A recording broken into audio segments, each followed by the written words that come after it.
I'd like to thank the Process Art Discovery audience for joining me today.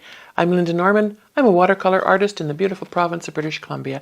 And today we're going to be showing you another loose and intuitive landscape with a few different angles and camera shots for you. I very rarely, as I've always mentioned, I very rarely paint with a reference photo. Today I'm looking at a photo of a painting that I did not that long ago, and I kind of liked a little bit of a brighter blue, so I'll add some ultramarine perhaps into the sky and a little bit of a foreground. A bit of a departure from our birch trees and our vignettes, but with our new camera angles, I'm excited to show how beautiful a landscape can come together just by basically looking at shapes. We're not going to be specific. We're going to let the water lead the way, and the pigment, of course, and work with that. And I hope that you find as much joy in this type of loose, intuitive painting as I do. Without restriction, sometimes painting from a specific reference or a specific subject in mind can be intimidating, and I certainly don't want to feel that. When I paint, I want to feel just relaxed and having fun, enjoying the process. I'm busy, as I've mentioned, and when I do paint, my time is often limited. So quick and easy, enjoying what the paint and the water can show me is just I don't know. It's kind of like a little bit of therapy for me. So let's get started. With this, I'm not going to use a spray bottle on the surface of my page. I want to apply with water. And I want to use a large brush for this. I often see, and I know we're always limited to the materials we have on hand, but if I see people painting with even this size brush to get a surface coat of water on to wet the page, to me it's time consuming and it takes a lot more strokes. I like to be gentle with my tools and with my paper because it's watercolor and the paper is 100% cotton, and as much as it's durable and ready to handle water, I want to be careful with it. I want to be gentle. I want to have everything set up so that I can apply the paint sort of as an introduction to the water and to the page, rather than try to direct it and force it anywhere. So in a nutshell, that's my style, and it brings me joy. So I hope watching it at least will bring you some satisfaction as well. So I'm going to use, this is a 5-line solo brush from Michael Solovyev's Watercolor Online Studio. I bought these the other day. It probably, Biaelk, I've mentioned these before, 256 flat. I don't know much about them. They're very soft. They hold a ton of water. So let's try that. It's going to give me lots of coverage, and I'm going to wet this page from top to bottom. I've already taped the edge because if I want to mat this, I would like to have a little bit of a white border and not lose any of my painting or my design. Whoops, I got a bit of paint in there. So I'm going to paint the whole page, and this is going to be a fairly quick process for at least the base coats. The page is already buckling. This is a Bauhong Masters paper, one of my favorites.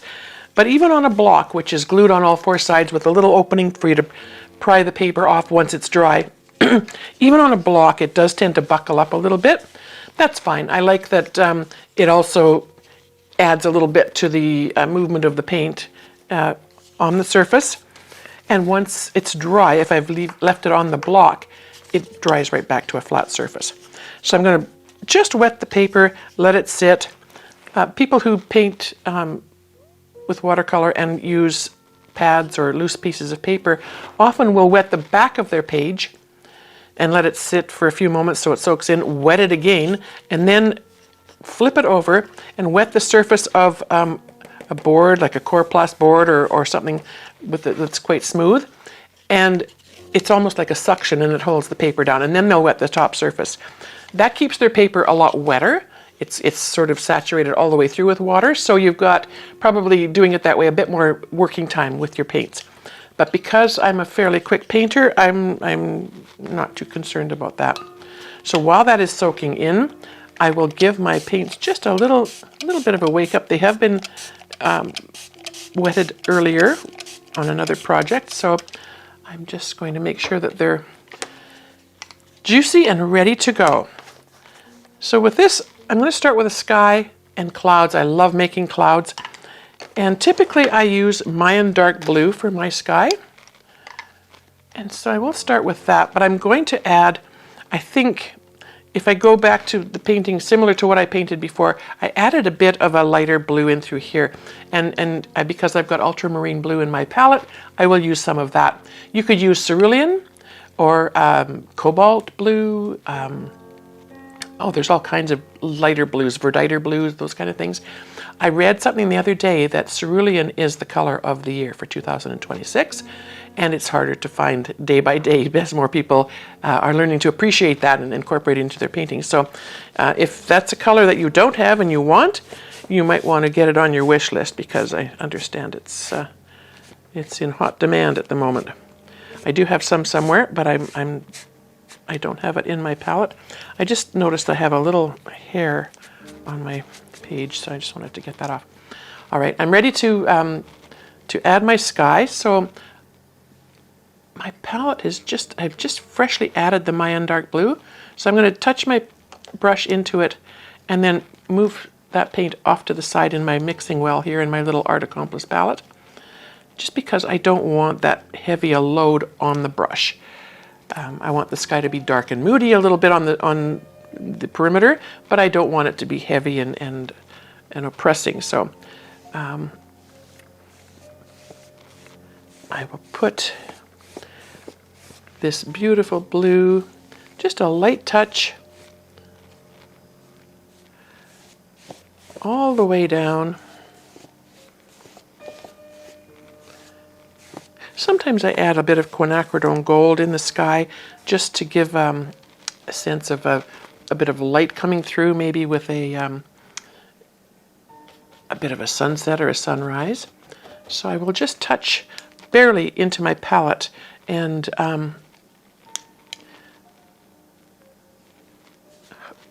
skiff the surface. I don't want to make this a main color in my painting, so I'm just going to bring a little bit of that in. Gives a sense of lightness. And my horizon is going to be somewhere in that general area likely, so I'm going to bring it down. If I cover it up with a bit of land and trees later, that's okay. At this point, I'm trying to keep my strokes horizontal. If I was to move them around, I would sort of change the whole direction of my painting, and I find it makes it a little confusing. So I've got the Mayan blue, the quinacridone gold just lightly in there, barely touching, and with the same brush, the 5-line solo brush, just a touch into my ultramarine blue, really light. When I'm using the brush to make larger, cover larger areas like this, I try to keep from touching, oh, that's the green. I try to keep from touching the surface of the paper anywhere but from the edges. I start at the edge and just lightly introduce the paint across. Let's see here, I think I've got enough blue on there. If I was to press hard, I'm pushing the pigment into the paper, and probably not really what I want at this point in time. Take a bit of that off and we'll start light and move across. So I've got a little bit of a lighter blue, some darker blue happening in there, and now I'm going to go in with my damp paper towel. I pre-sprayed these with my mister bottle. I want the towel to be not dripping wet, but I want it to be damp enough, pardon me, that it's malleable, that I can puff it out, make it like a little cloud, a little marshmallow. So there's some give here. I'm not going to bring it tight to my fingers and dab, because when I do that, I'm pushing the pigment and the water deeper into the paper. So loose and fluffy. And I'm just going to, now that while this surface is still wet, I want to introduce some cloud shapes. And if I'm not going to change this, it's fine that it's got a bit of color on it. I don't mind that at all. And I'm just going to create some fluffy shapes for clouds. I'm going to leave a little bit of blue there and just tap out a tiny bit. The water and pigment on the page will continue to move while the page is still damp. And so just by tapping out a few of those shapes, keeping them kind of random, you can let the rest of it move along. Now, my page paints, pardon me, oops, are drying slightly. And that does happen.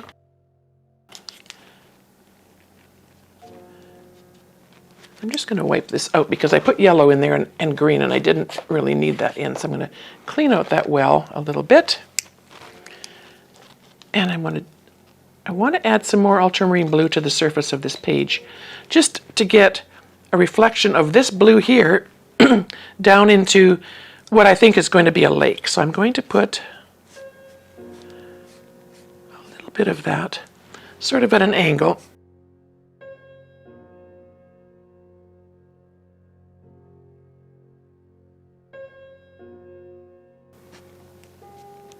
And I've got tons and tons of hairs. I don't know where these are coming from. I think my brush is getting tired.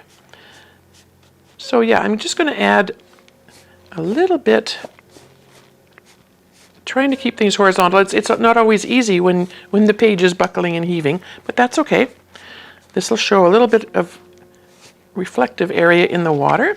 And I'm drying my brush off, so it's just like a thirsty brush. It's not completely dry. It's cool to the touch, so I can tell there's a bit of dampness to it, but just soft as can be, and I'm spreading that across. So you can see now where this blue sky is going to be reflective in this watered area in the bottom part of the painting. All right. Now I can stick with this brush, or I can move to a smaller brush, a hake brush perhaps.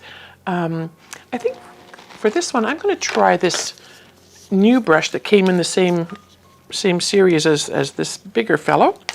And no, I'm not, because as with many of the hakes that you buy now, these bristles are lovely. They're going to hold a ton of water, but they're also too floppy. And I don't want that. I want to be able to introduce my paints to the page more directly. I don't want to have lines and swirls and swishes, which is what would happen if I push this brush down. So I'm going to put that aside, and I'm going to go to my trusty hake brush. I'm going to wet it, take off most of the excess water. I'm going to dip into my Mayan dark blue. I like to keep the colors in my land areas, similar to the colors in the sky. So I'm going to go with my Mayan dark blue. I just love this color. It's going to dry lighter, softer, grayer, so it gives the impression of receded trees in the background, shadows and that kind of thing. And I think I'm going to just create just the sense of some land with a few trees on it in this area here. And I'm going to continue down just a short ways. Some of this will look like, we're assuming now that this is water. I've established that in my mind. And so some of this will almost be like a reflective surface, like of those trees up behind. So I might want to just add a few shapes like that. And just the land can come down that way a tiny bit. I'll go back in with a smaller brush, probably with my Levens and 1.5 inch goat synthetic blend, and sort of make a little more definition in front of these shapes in a few moments. So I've got my land on that side. I'm going to try to shift over to the other side now, and I'm going to create just another bit of land. So this will look, I like to have things sort of balanced on both sides, but not having a dead center piece. So this comes out to pretty much center. So this one I'm going to bring over to the side, probably further that way, so that it shifts the whole center focus of that open area more to one side. And again, whoops, didn't get quite as much pigment on my brush as I thought I had there. So I'm scuffling the brush down. Looks pretty uneven and unusual there. It's loaded with pigment. I didn't load the brush with extra water. I'm just using what's juicy in my palette. And I just want to make this just a sense of a bit of land jutting out here. Again, because the page is still a bit damp, the paint is sort of falling down into this area, and I love that because that will essentially become shadows at some point. I've got paint still nice and thick on my brush. I'm going to make these a little more uneven. Add a bit of interest. I can go in and fine-tune that later, of course. And because I've still got enough thick, rich pigment, and I'm just going to pick up what's in my palette on the side there, just to create some shadows, I'm just going to add just a tiny bit more to this top part, and then we'll go in with some other colors on top and create some tree shapes. Now, as usual, I have been a bit heavy-handed with my water, and I've got, grab this, I've got some splotches. And just with the lightest touch and a brush that's almost dry, I'm just going to feather over top of where I touched with that wet brush, so that I don't get any blossoms and blooms happening. I'm going to soften those edges while they're still damp. And then if I go with my dampish paper towel and just pull away some of that edge, make it look like perhaps there's another little cloud there. Maybe a bank of clouds if we can go up a little bit. We'll just add a bit more moisture there. That will help to make those pick up a little easier. And then in this area too.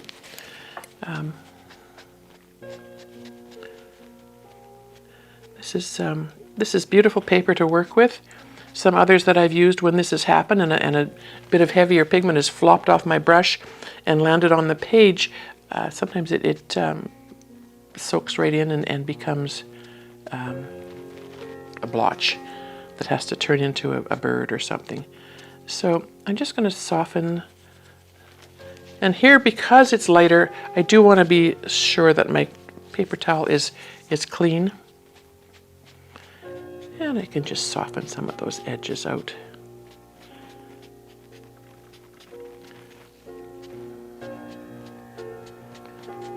Try to make it look as cohesive as possible. We'll see where that ends up.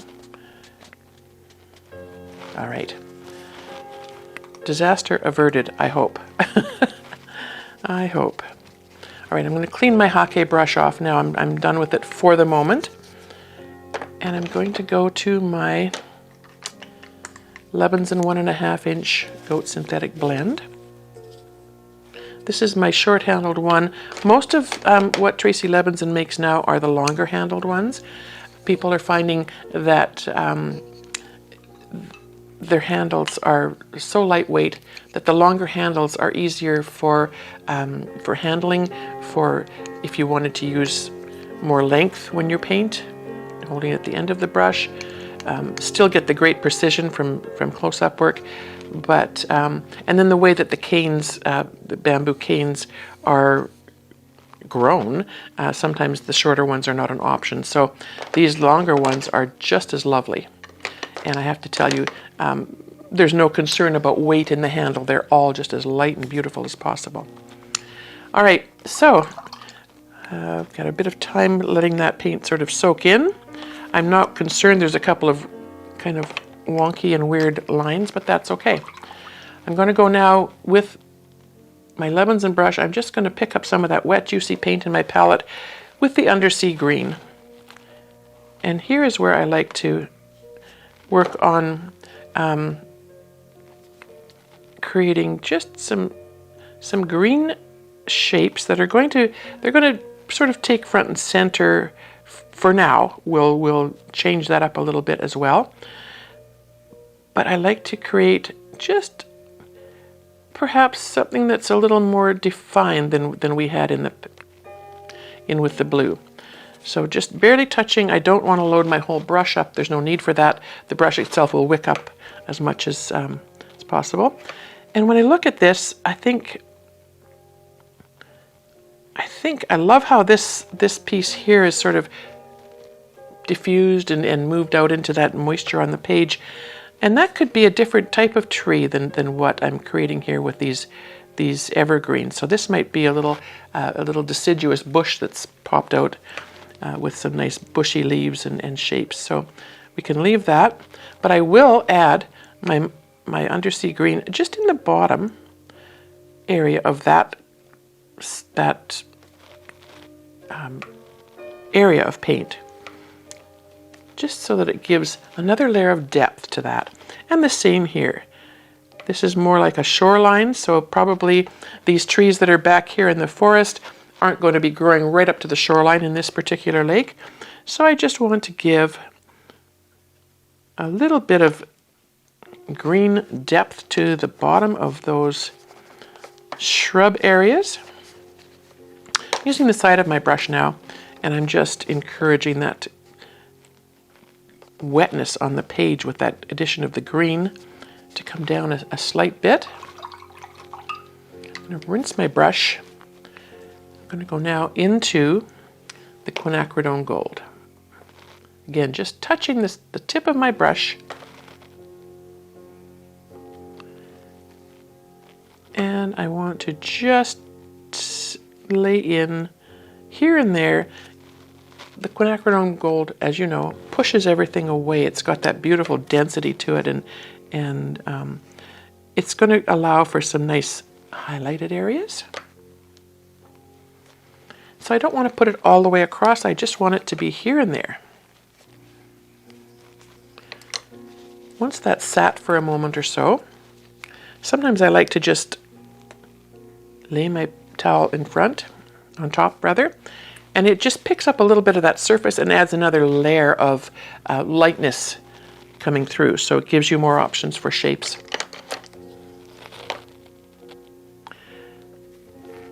At this point, you could probably add in a fourth color if you felt you needed one. So I've got some nice, what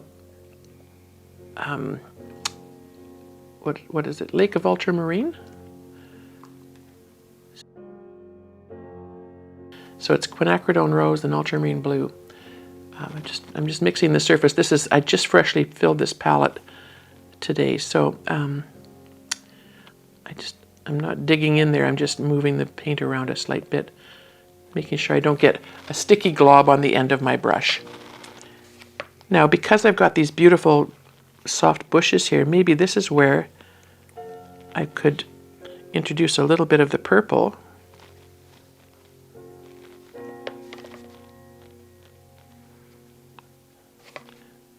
Just for some added interest and some color. And then maybe there's a little bit of that same bush over in this area here. And we'll kind of blend it a tiny bit, just so it doesn't look like a solid block of color. Okay.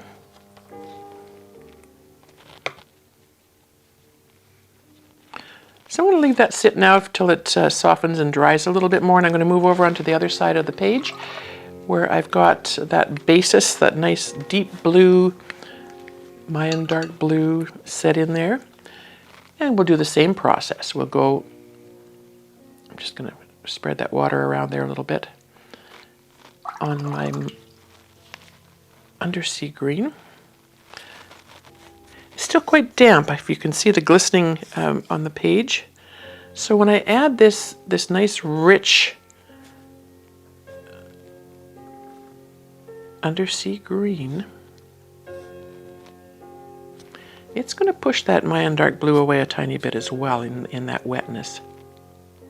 And as I said, I remember I said I've got a couple of drops of paint sitting out here that kind of look like orphans, and I'm going to incorporate those now with the green, just bringing them into the design a little bit.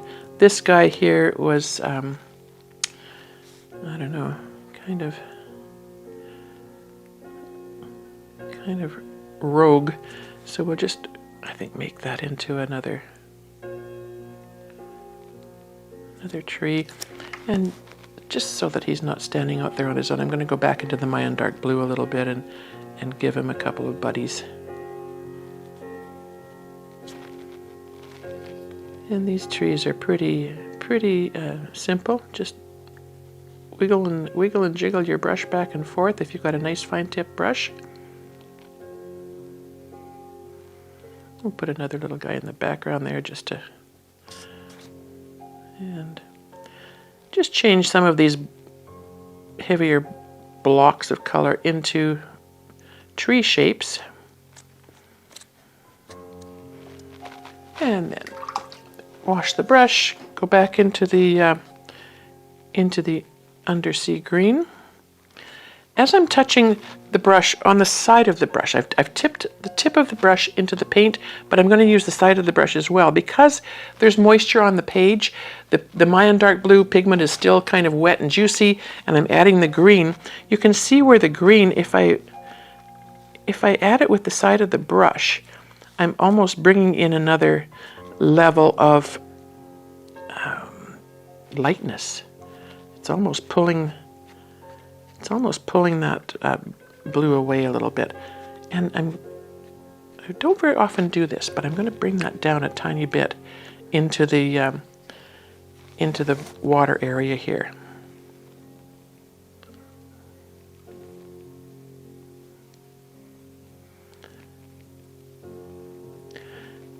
Now with my brush just wiggling back and forth, I'm just going to bring out a little bit of that shoreline. And now again with the side of the brush, cleaned off, damp but not dripping, I'm just going to go across the color that has come down into the body of the lake here, just ever so gently, hardly touching the surface, just enough with the wet brush to encourage some of that damp green pigment to move across, so it will look perhaps like some ripples in the water. Okay. I want to bring those down as far as I can. I don't want them to end sort of in the middle of nowhere. All right. So to finish off, oops, similarly to as we did over here, quinacridone gold, just touching, oops, just in a couple of places, just to lighten things up a little bit. And you can see where it pushes away, it blends with the other colors on the page. It's, for me, it's just an essential in my toolbox. And I guess if we've got Rose of Ultramarine on the right-hand side of the page, we should probably add just a tiny bit. We'll make one bush there and perhaps just one over here, just for interest, right? Okay.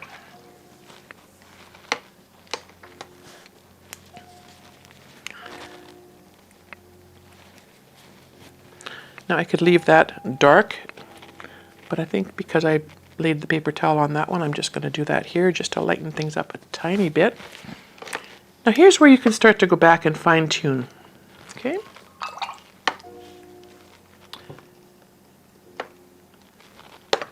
With the Mayan dark blue, I'm going back to the right-hand side of the page. And I'm just going to scuff it in with the side of my brush.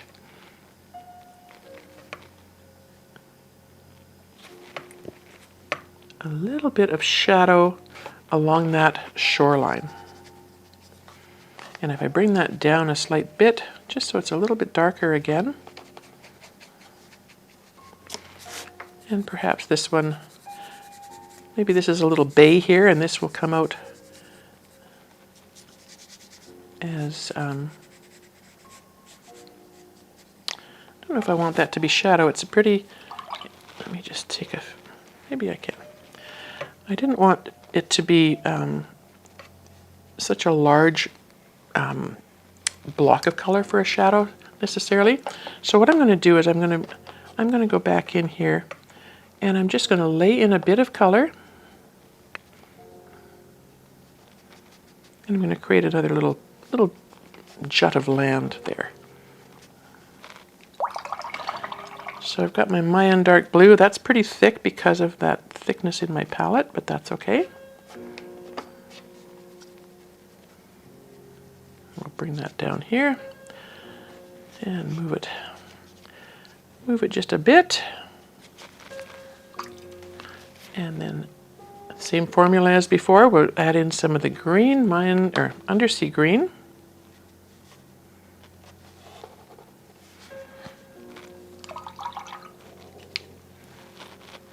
Couple of dabs just to pull out some of the excess moisture there, and we'll just go in and drop just a couple of bits of the quinacridone gold.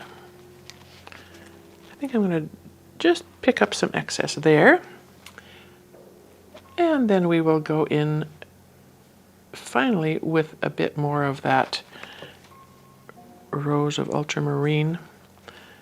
Probably just in one area on this one. I don't want to overdo any of that. Okay. So as this dries, you know, we can indicate a bit more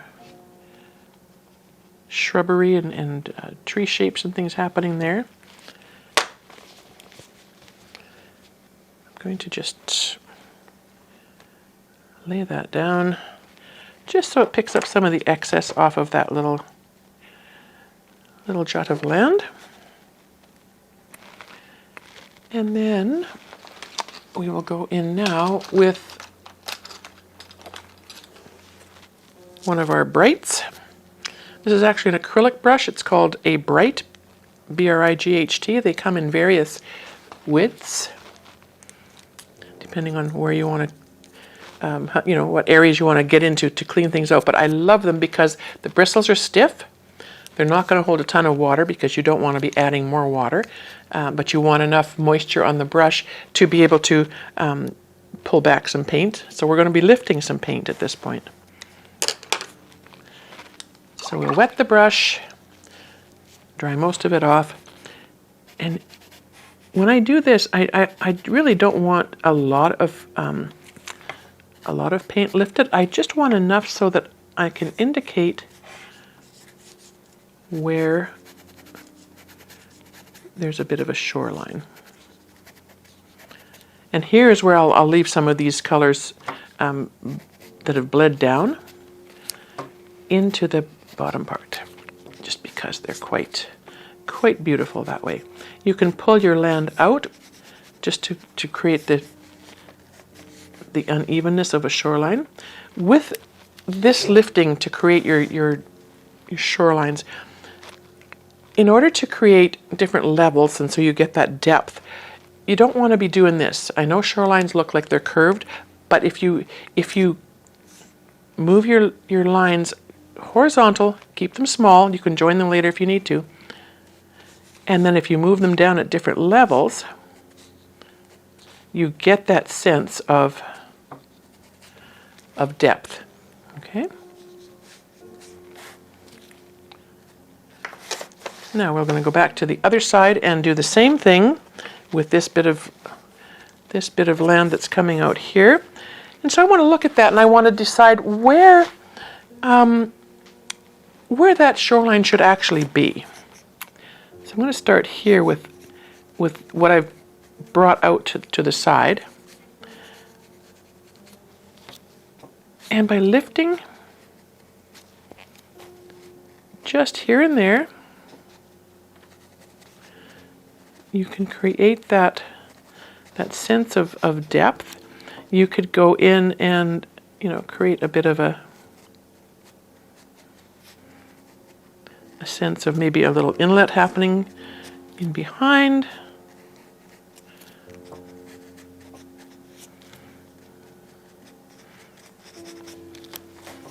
And again, on the edge of this bit of land, you have to be very careful not to add extra water, because what's going to happen is if you do, you'll get that bloom, because what's now on the page surface, it's not completely dry, but it's dry enough so that if you add any more water at all, that water is going to want to move out, and it's going to push whatever pigment's on the page away. So you have to be very, very careful and very gentle. And your touch on the surface needs to be as light as possible. If you need it to be darker, by all means go back in again, rather than try to carve out a big chunk at one time. So I think we'll leave those areas for now. I'm kind of happy with the way most of those have gone. And I'm just going to do a little bit of a foreground here. And this is probably going to be a view from you're approaching this lake, and you're kind of maybe coming up against or up to it, and sort of maybe over a bit of a hill, and just sort of seeing this from behind some shrubbery.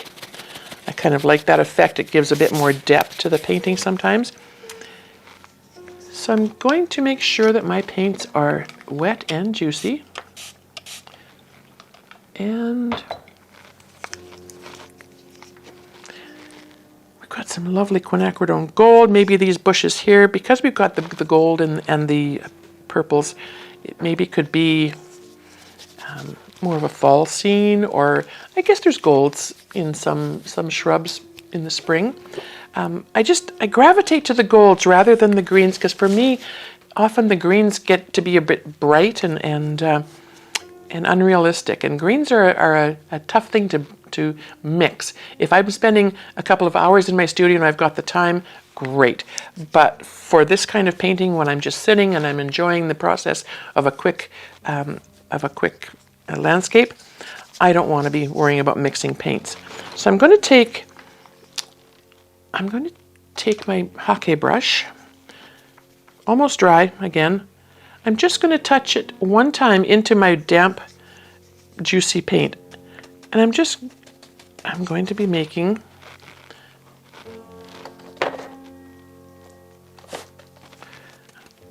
now I've got too much water. That's what happens. Again, I don't want more water on my brush. I'm really only interested in having pigment, and the brush is scuffled on the end. And I'm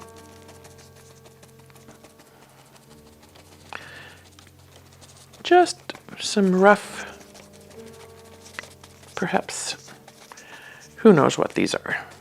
Some kind of shrubs, bushes that you'd find out in nature.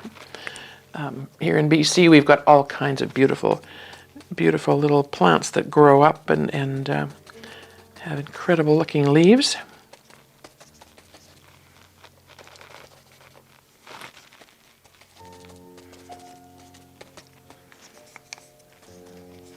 And I don't mind that there's a little bit of, these tiny little brush marks, because they look like maybe random leaves just poking out from the side. Because I've got some Mayan blue sitting there in my palette, I'm going to just add a bit of that at the base of this, basically basic at the base of it, just to get some shadowy shapes in. I'm going to bring this right up on this side, I think.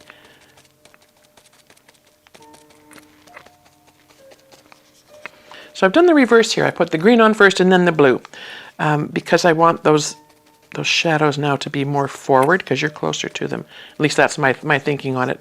Some of the more technical painters might differ on that, but this is how I see it coming together.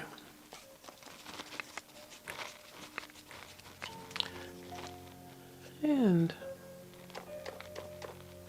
I'm going to dab into my wet quinacridone gold. I want to be careful with the gold, as I say, because it's a very strong color. And I want to make sure that my brush is scuffled enough that I'm not going to get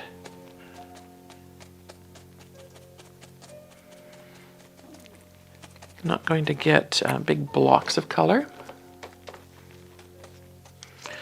And it's mixing with the wet paint on my page. Oops.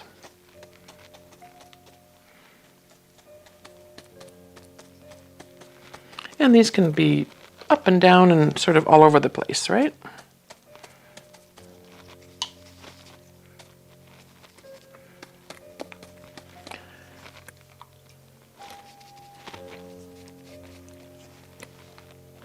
Now if we go in with the Rose of Ultramarine, I want to be really careful with this one because it can be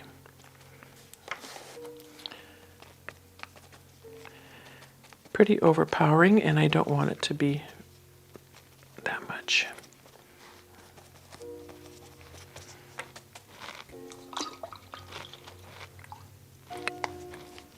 So other than just a few lines, I think I'm almost done here. I'll go back to my Lebenson Goat Synthetic Blend, 1 3/4 inch brush, just because of the precision tip. Rigger brushes sort of have, the bristles are the same width almost all the way through. This brush has a thicker base, and it just allows me a different level of control, I think is what that is. So once this is, oops, I shouldn't have pushed on that. I didn't mean to. I just want to lightly tap up some of that. And again, I'm not even tapping, I'm just laying my towel on there. That's going to give me some really nice depth and shadows there. I'm rushing things a little bit here just so we can get this finished for you. Normally I would let some of that dry, but I want to go in with my beautiful little brush and some fairly rich Mayan dark blue, just because that's in the page. Some people, when they want to put branches in, they'll go to sepia or, you know, a gray or something different. But we've already got blue on the page. It's a nice rich dark blue. And so I'm just going to just add a couple of indications that maybe there are some branches coming up from our shrub area.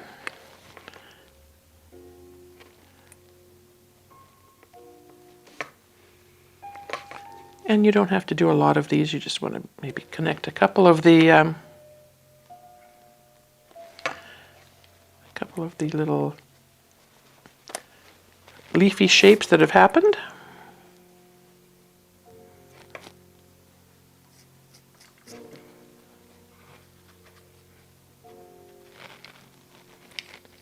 And maybe one more over here.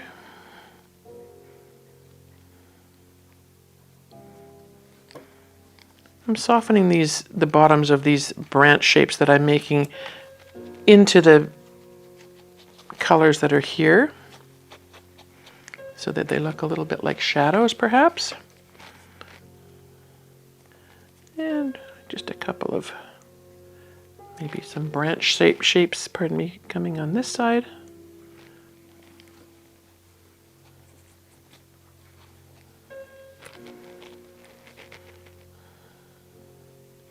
It's up to you to, you know, decide how thick and bold you want to make these little guys.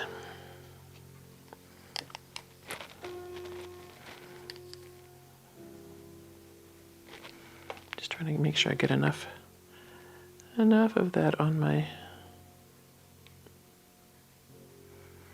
yes, they can come right up into the foreground.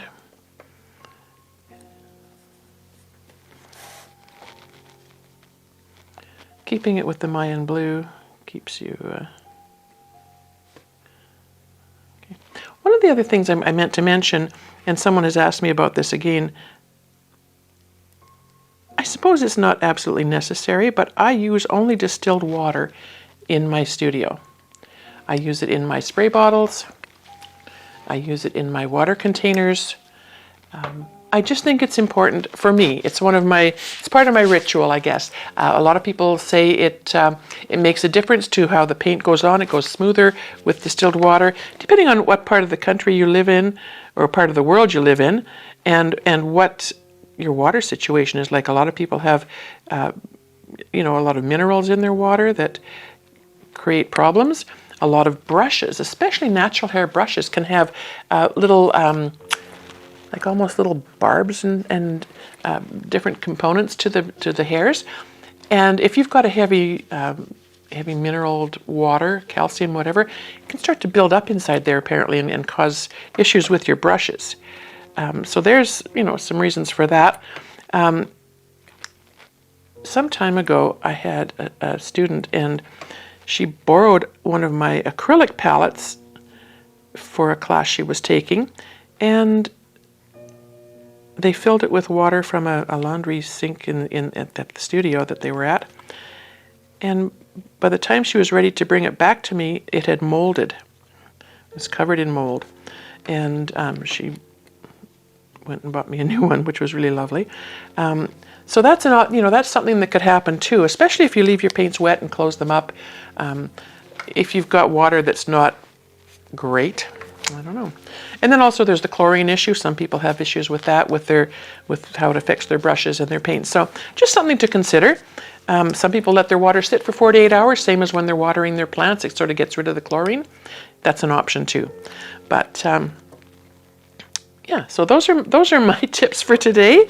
I think for the most part, this little guy is done. I'm just going to spread out a little bit of that. I don't like that the stumps here are that harsh, so I'm just going to blend those out a tiny bit.